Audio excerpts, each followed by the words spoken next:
გამარჯობათ. თქვენც მოიტანეთ ყურძენი? ყურძენი გადავჭით. დასნაბარაო თავარი. ელასტიკ გადავჭით. გამარჯობათ. ეს თქვენი ყურძენია? თქვენ გელაცვალეთ პირიქით. გელაცვალეთ.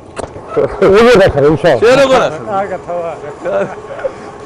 ჩაყარე? რამდენია? აი ახლა ვიყრე რა. ძალიან მაგარი საქმე. შენი ღამე ესე იგი მიდის ხო? მაგრამ ღამე მოაქვს ყურძენი? გვიან ღამე მოაქვს? აუ რა მაგარია. მაგარი საქმე. მაგარი ქარხანაა რაც ვნახე.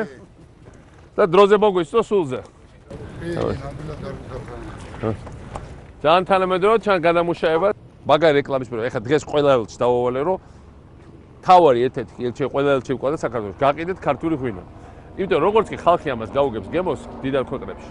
არ არსებობს რომ არ გაძვიდეს ჩვენი ყურძენი. იმიტომ რომ ეხლა იყო ამოგვექაჩა კრიზისი გადავლახე და გადავლახე. ამას ვადავერებ ეგეთივე ხარისხის ყურძენს იტალიაში, ჩილეში, კალიფორნიაში, ამიტომ უნდა ამოვიდეთ. ის კი არა ზოგადი რაღაც სქემებით. აი რა არის ბაზარი, რა არის ხარისხი, სად შეგვიძლია წავიხოთ.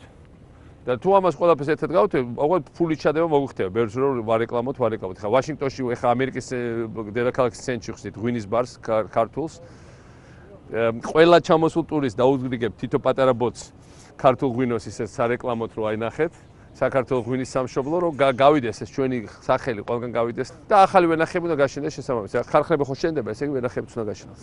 თქო უნდა საჭიროა თუ ვენახი შენდება, ხარხანას უნდა იყოს. ხარხნები ეს დასწყისია, ხა ეს კიდე დროზე მოასწრეს ამათ ბოლო რამდენიმე თვე და მომავალ წელს კიდე 5 ახალი ქარხანა დაემატება. გურჯაანში ძალიან დიდი ახალი ქარხანა ავაშენეთ, ეს საერთაშორისო ინვესტიცია იყო. ნახე რა გემო აქვს. სოფლიოს ყველაზე გემრიელი ყურძენია.